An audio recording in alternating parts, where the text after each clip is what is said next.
Hey, you. Suddenly called by an unknown elderly woman, I tense up. Instinctively, I let my child down from my arms and move them behind me for protection. Um, Who might you be? It's me. Matt's mother. Deep in my memory, the detestable past of my married life was recalled. I finally realized that the old woman in front of me was my ex-husband's mother. But her change was drastic. Her hair had turned gray, and her skin was rough. It was an aging that couldn't possibly be just from the passage of time. I'll let you remarry my son.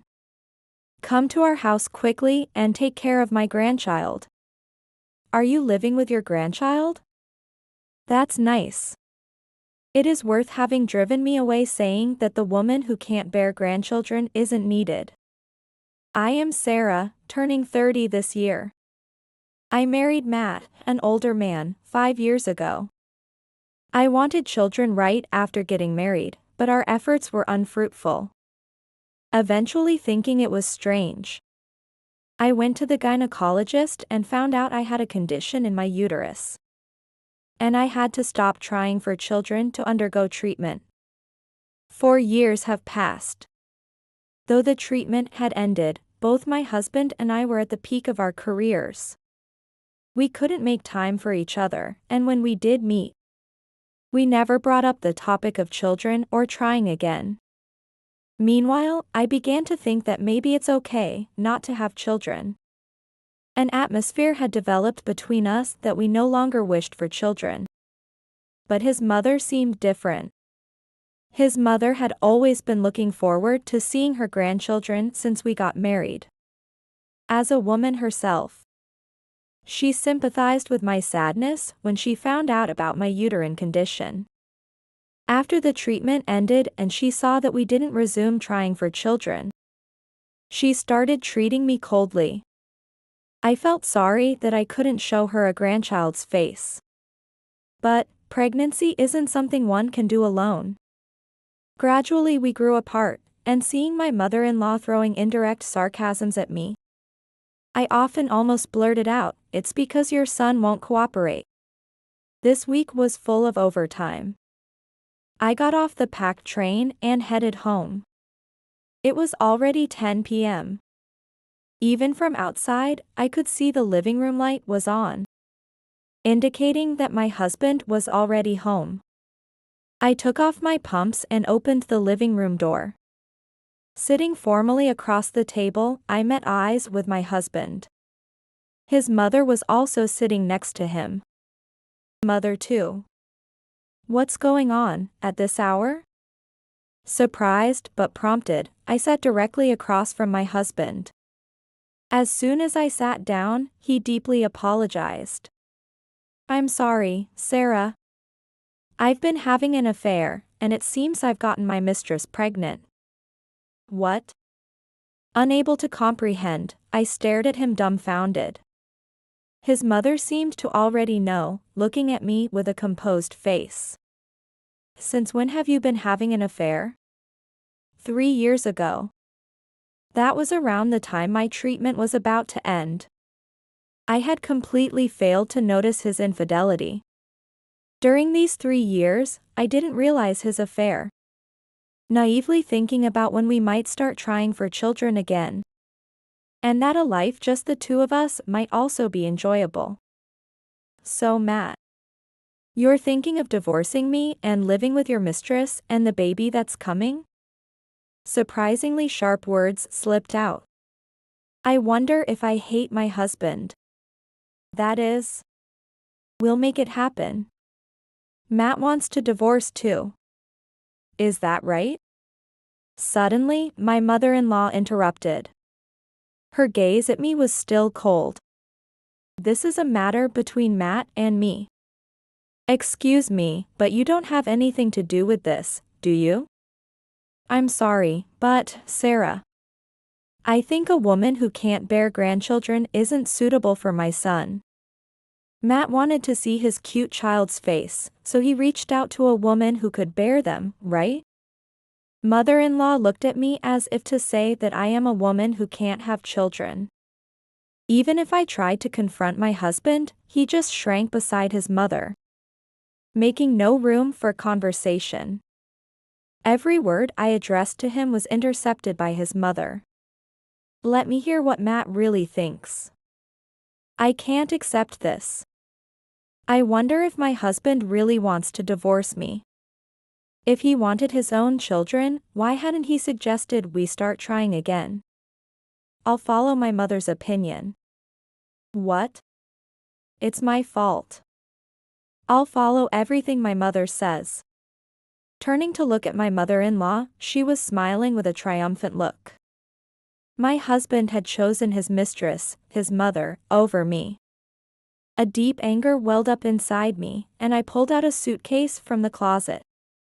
I was planning to leave that very day. After leaving the house, I applied for all the paid leave I had at the company and returned to my parents' house. A divorce paper signed by my husband arrived. And I signed it too, sending back the documents related to the property division. Though we had agreed on a payment plan, the actual payment was made in one lump sum under my mother-in-law's name. It seemed like severance pay from my mother-in-law, ensuring I would have no further dealings with my husband. Upon learning the facts, my parents were outraged and kindly suggested that I take a break at home for a while. One day, as I was walking through the local shopping district, someone called out to me from behind. Unable to recognize the tall figure and handsome face, I stepped back, thinking it might be a stranger trying to hit on me. When the man in front of me hesitantly introduced himself. We were in junior high together. I'm Fred. Something clicked in my memory, and I couldn't help but exclaim. What? Fred? The Fred who confessed to the student council president at the cultural festival and got turned down? I'm not thrilled to be remembered that way. I couldn't quite connect the Fred in my memory with the Fred standing before me, and found myself staring intently at his face. Fred in junior high was shorter than me, with a cute, small animal-like charm. The grown-up Fred was noticeably taller, and his sharp eyes were looking down at me. We decided it was odd just to chat standing, so we moved to a cafe. Fred told me in detail about what had happened while I was away from our hometown, including stories about himself. So, I found out my wife was cheating and got a divorce. Oh, that's tough. Watching Fred talk about his divorce as something from the past, I opened up too. I talked about how my husband had been cheating for 3 years, how he got his mistress pregnant, and how my mother-in-law forcibly made us get a divorce. Do you hate your husband? I don't know. I didn't expect him to be such a mommy's boy. Fred smiled slightly upon hearing my answer, and I smiled back. For the first time since my divorce, I felt truly relieved. I quit my job and decided to be re-employed locally due to the comfort of my parents' home and hometown. Although it was the same clerical type of job, there was hardly any overtime. And it was normal to finish work before 5 p.m. because it started early in the morning. Fred and I, both being divorced, maintained contact but didn't feel ready to consider a new partner. So it seemed unlikely we would become more than friends. That day, too, I finished work around 4 p.m., and as I was changing in the locker room, my smartphone kept ringing. It was Fred calling. I quickly changed and answered the phone. Hello, is it okay to talk now? Have you finished work? I'm just about to leave after changing. What's up?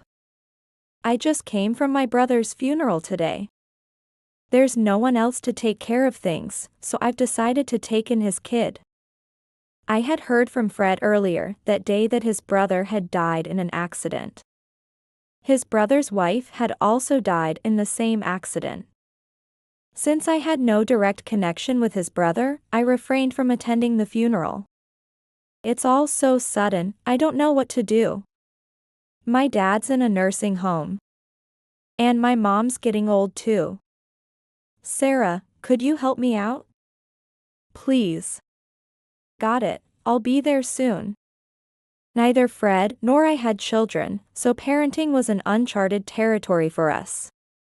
Yet, I instantly agreed to help take care of Fred's nephew without hesitation. The child was only 3 years old but didn't change his expression even when he saw me. And when asked his name, he whispered softly, Alex. Fred and I took turns looking after him, buying children's clothes and utensils as needed. Eventually, I ended up at Fred's house and threw together a simple dinner using whatever was left in his fridge. Fred hardly cooked, so the fridge was nearly empty. We'd need to go shopping the next day or there'd be nothing for Alex to eat. After dinner, when I was about to head home, Fred suddenly spoke up. If it's not too much of a burden for you, could you eat dinner with Alex? I'm still at work at this time, and I'm not good at cooking. Moved by Fred's earnestness, I agreed without a moment's hesitation. Alex was set to start attending a daycare soon that had a spot open. Fred would leave work briefly to pick him up from daycare. After handing Alex over to me at his house, Fred would go back to work, and I would have dinner with Alex. When Fred comes home, I will also head back to my house. Everything was arranged accordingly. Sorry for the inconvenience. It's all right. I'm usually free after work anyway. I hope Alex gets used to everything soon. I'll do my best. I never want him to feel sad again. Fred's determination was also my own. Although he is not my blood relative, I might have already fallen under the illusion that I was raising my own child. Days quickly passed. At first, Alex wouldn't talk to me at all, but gradually, as we made dinner, ate, and played together after meals, he began to talk to me little by little. Alex loves dinosaur toys and picture books.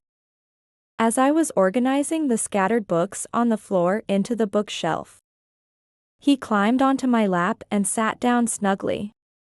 Read that one. He pointed to a picture book spread out at my feet. I was surprised by how close he had gotten on his own as I picked up the book. When I opened the book, Alex listened intently to the story while sitting on my lap. A profound emotion spread within me. Alex was gradually closing the distance between us. Sarah, aren't you my mom? Well. His big eyes looked up at me. More than happiness, confusion prevailed. I didn't know how to respond. Perhaps he had been told something at the daycare. Maybe he was longing for a mother. Even though he was young, he must have realized that his guardian had changed. Do you think Sarah is your mom, Alex?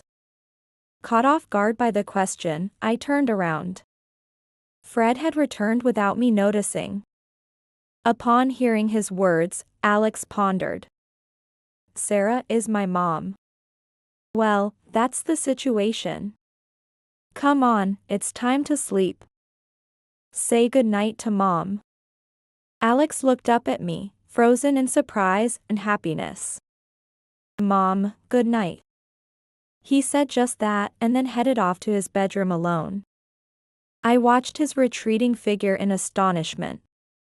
Fred quietly sat down next to me. Actually, my first love wasn't the student council president. What are you talking about all of a sudden? As I trembled with the joy of being acknowledged as a mother, Fred began an unpredictable story. My first love was you, Sarah. Me.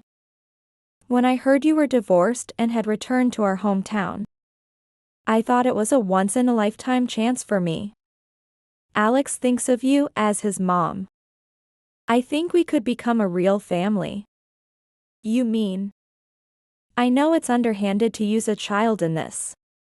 But I missed my first love, and I was rejected by the student council president. So I wanted to be cautious. I want you to marry me. I'd be happy if you could become Alex's mom. A tear dropped onto the picture book spread open on my lap. I had been dreaming of this moment. Watching Fred juggle his busy job and struggle with unfamiliar parenting.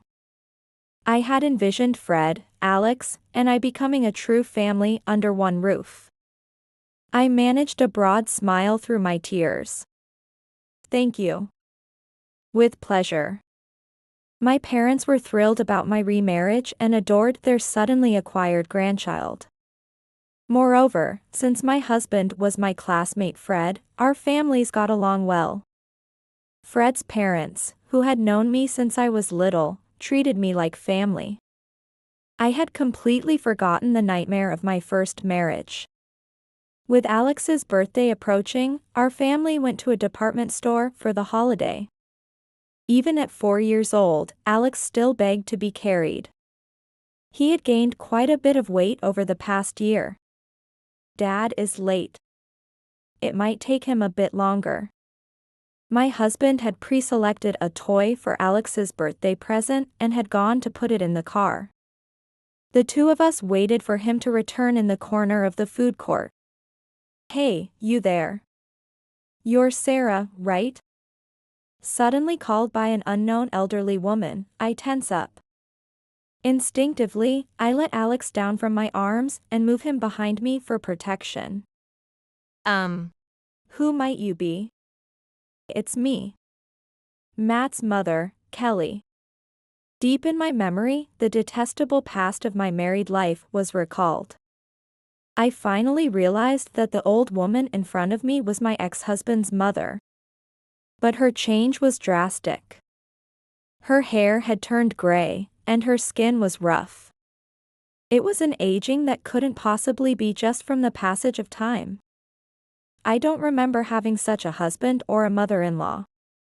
Are you sure you're not mistaken? Stop playing dumb and remarry my son. His wife and he have dumped their newborn twins on me and are out gallivanting. Weren't you the one who said you wanted a divorce?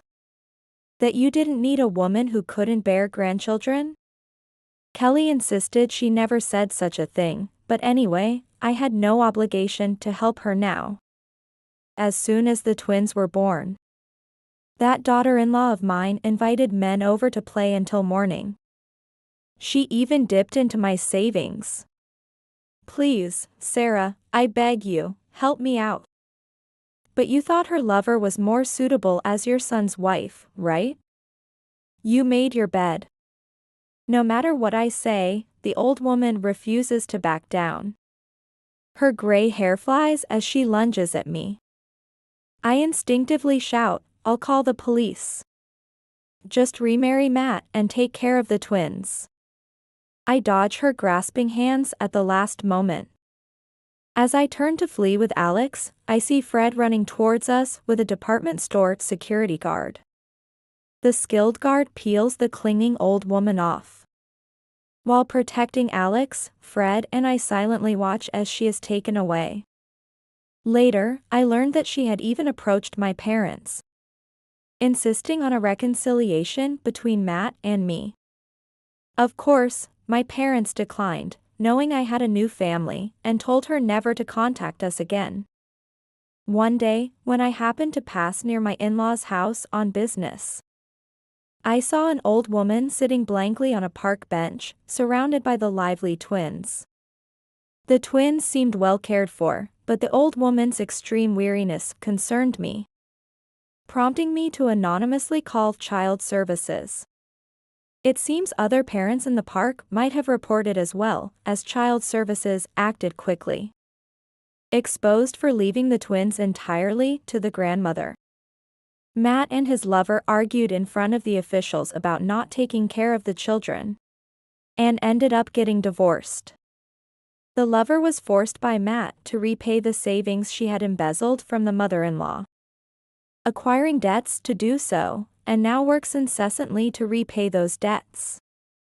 The twins ended up with Matt, who is now under strict management by his mother. From his salary to his curfew and time allowed out, as he struggles with unfamiliar parenting. While I thought I didn't want more children because I had Alex, one day, Alex pointed at my stomach and asked, "Mom, when is this girl coming out?" Then I went to a hospital where I discovered I was pregnant. I safely gave birth to a girl, and now I am a mother of 2. Fred dotes on the children, and his devotion is the envy of our local classmates. With help from my parents, I somehow managed to balance work and parenting. And I plan to continue enjoying the best married life both as a mother and a wife.